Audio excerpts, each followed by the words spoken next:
Saya Rafael Putut Arli dengan NPM 2417051042. Di sini saya akan menjelaskan materi dari mata kuliah struktur data dan algoritma, yaitu materi sorting and selection. Pertama itu sorting. Sorting adalah salah satu masalah komputasi yang paling penting dan paling banyak diteliti. Kumpulan data sering disimpan dalam urutan terurut. Misalnya untuk memungkinkan pencarian yang efisien dengan menggunakan algoritma pencarian biner. Banyak algoritma canggih untuk berbagai masalah mengandalkan pengurutan sebagai subrutinanya. Python memiliki dukungan bawaan untuk pengurutan data dalam bentuk metode sort dari kelas list yang mengatur ulang isi dari sebuah list, dan fungsi bawaan sort yang menghasilkan sebuah list baru yang berisi elemen-elemen dari koleksi sembarang dalam urutan terurut. Fungsi-fungsi bawaan tersebut menggunakan algoritma yang canggih. Beberapa di antaranya akan kita bahas dalam bab ini, dan mereka sangat dioptimalkan. Seorang programmer biasanya harus mengandalkan pemanggilan terhadap fungsi pengurutan bawaan, karena jarang sekali ada keadaan yang cukup spesial sehingga membenarkan implementasi algoritma pengurutan dari awal. Namun demikian, tetap penting untuk memiliki pemahaman yang mendalam tentang algoritma pengurutan. Pada saat memanggil fungsi bawaan, penting untuk mengetahui apa yang diharapkan dalam hal efisiensi dan bagaimana hal tersebut dapat tergantung pada urutan awal elemen atau jenis objek yang diurutkan. Secara lebih umum, gagasan dan pendekatan yang telah mengarah pada kemajuan dalam pengembangan algoritma pengurutan juga dapat diterapkan dalam pengembangan algoritma di banyak bidang lain dalam komputasi. Ini pengertian sorting dan penjelasannya. Untuk capaian pembelajaran, yang pertama, mahasiswa mampu memahami konsep dasar dari sorting dan selection. Yang kedua, mahasiswa mampu mengimplementasikan konsep sorting and selection dalam program. Nah, masuk ke materinya. Merge sort. Merge sort adalah salah satu algoritma pengurutan yang efisien dan stabil. Algoritma ini menggunakan pendekatan divide dan conquer, bagi dan taklukkan, untuk mengurutkan sebuah daftar atau list dengan membaginya menjadi bagian-bagian kecil, mengurutkan masing-masing bagian secara terpisah, dan kemudian menggabungkan atau merge bagian-bagian tersebut secara berurutan untuk menghasilkan daftar yang terurut. Berikut ada langkah-langkah untuk menjalankan algoritma merge sort. Yang pertama, jika daftar memiliki satu elemen atau kurang, maka daftar tersebut sudah terurut dan dapat dikembalikan. Yang kedua, bagi daftar menjadi dua bagian hampir sama dengan menentukan titik tengah. Yang ketiga, panggil recursive merge sort untuk mengurutkan bagian kiri dan bagian kanan secara terpisah. Keempat, gabungkan atau merge dua bagian yang sudah diurutkan menjadi satu daftar terurut dengan cara membandingkan elemen-elemen dari kedua bagian dan menyusunnya secara berurutan. 5. Kembalikan daftar yang telah diurutkan. Yaitu ada langkah-langkah untuk menjalankan algoritma merge sort. Keuntungan dari merge sort adalah bahwa ia memiliki kompleksitas waktu yang stabil, yaitu O, n log n, di mana n adalah jumlah elemen dalam daftar. Algoritma ini juga tahan terhadap kasus terburuk dan baik dalam menangani daftar yang besar. Namun, merge sort menggunakan ruang tambahan untuk menyimpan sementara elemen-elemen daftar selama proses penggabungan. Oleh karena itu, penggunaan ruang tambahan ini perlu diperhatikan saat mengimplementasikan merge sort. Selain itu, merge sort memiliki beberapa varian, seperti merge sort bawah ke atas, bottom up, merge sort, yang menggunakan pendekatan iteratif, dan merge sort alami, natural merge sort, yang mengoptimalkan penggabungan ketika daftar sudah terbagi menjadi beberapa subdaftar yang terurut. Dengan pemahaman yang baik tentang langkah-langkah dan konsep di balik merge sort, Anda dapat mengimplementasikan algoritma ini dalam berbagai bahasa pemrograman dan menggunakannya untuk mengurutkan daftar dengan efisien. Ini quicksort. Quicksort adalah salah satu algoritma pengurutan yang efisien dan sering digunakan.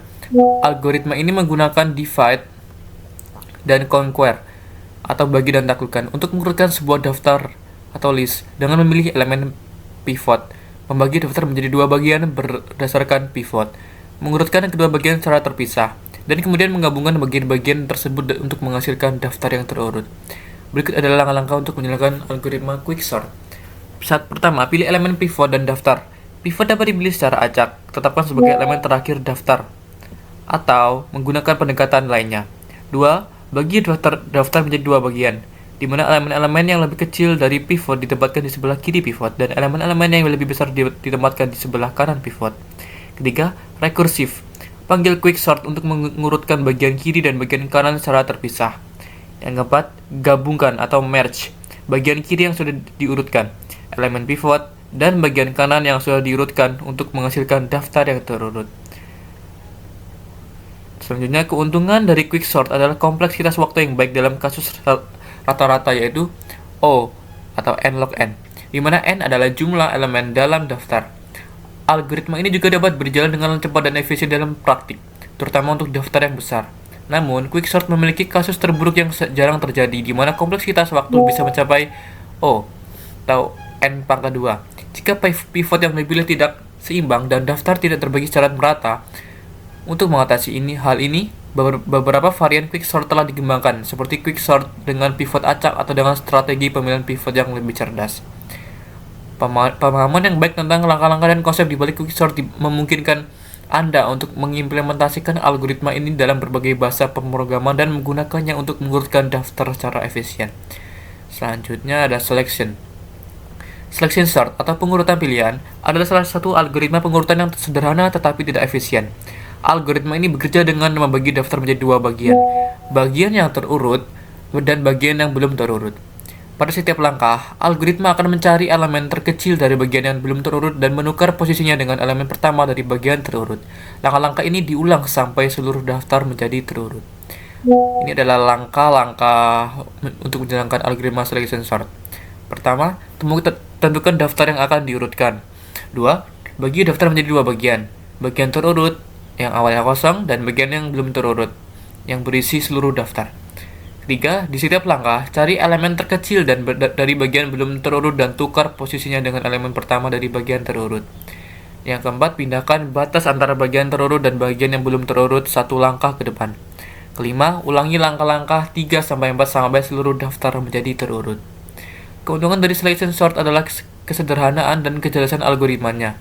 Selain itu, selection sort dapat digunakan jika memori terbatas karena hanya membutuhkan sedikit penambahan memori selain daftar yang akan diurutkan. Namun, selection sort memiliki kompleksitas waktu yang buruk, yaitu O atau O n pangkat 2, di mana n adalah jumlah elemen dalam daftar. Algoritma ini tidak efisien untuk daftar yang besar karena melakukan banyak perbandingan dan pertukaran elemen, terlepas dari apakah daftar sudah terurut sebagian atau tidak. Dalam prakteknya, selection sort jarang digunakan pada data yang besar, tetapi mungkin berguna dalam kasus di mana jumlah elemen sedikit atau ketika daftar hampir terurut. Pemahaman langkah-langkah dan konsep di balik selection sort dapat membantu Anda memahami cara kerja algoritma pengurutan dan memilih algoritma yang lebih efisien tergantung pada kasus penggunaannya. Pada langkah praktikum, buka Google Colab.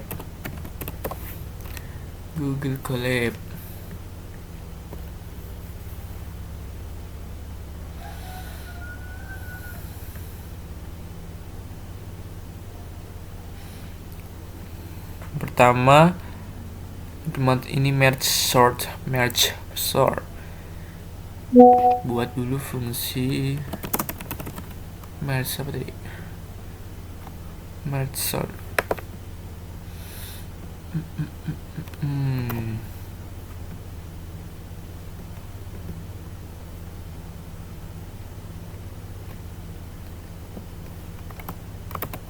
Merge sort array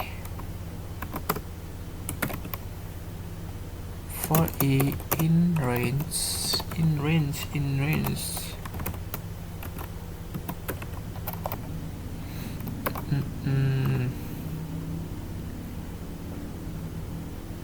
min index dengan i.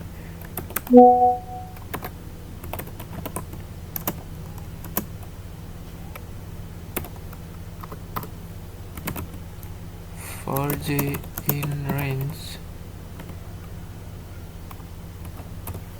i plus 1. Kelihatan guys.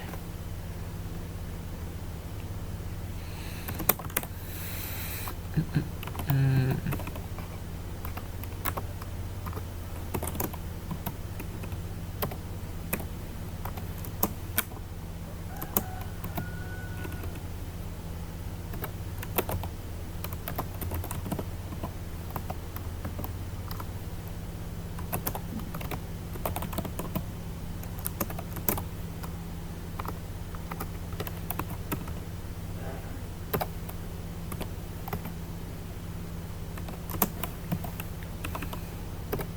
Main index.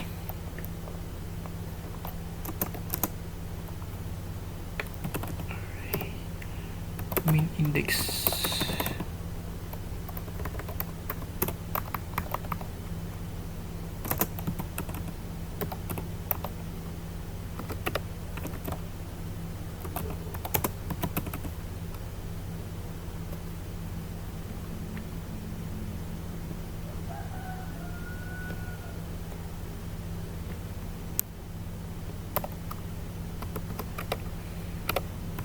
Ini contoh penggunaannya.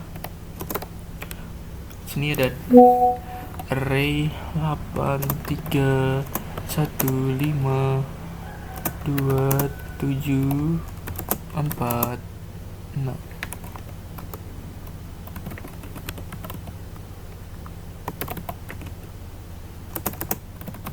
Selection sort. Aduh.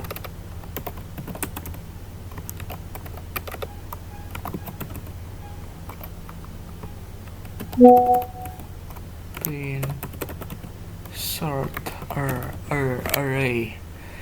Kita run.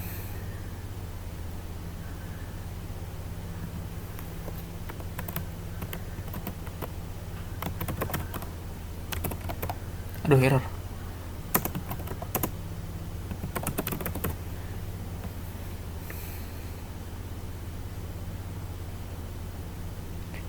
It's not defined.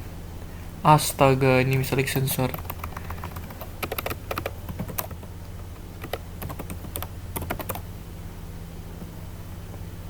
Aduh, kok error ya?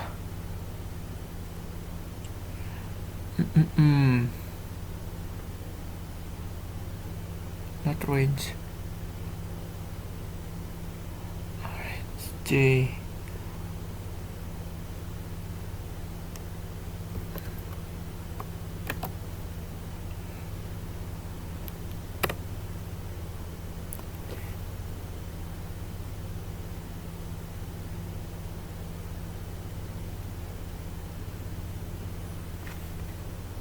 Nah, bisa. Ini jadi ini hasilnya. Ini untuk contoh implementasi selection sort di Python. Jadi saya jelaskan.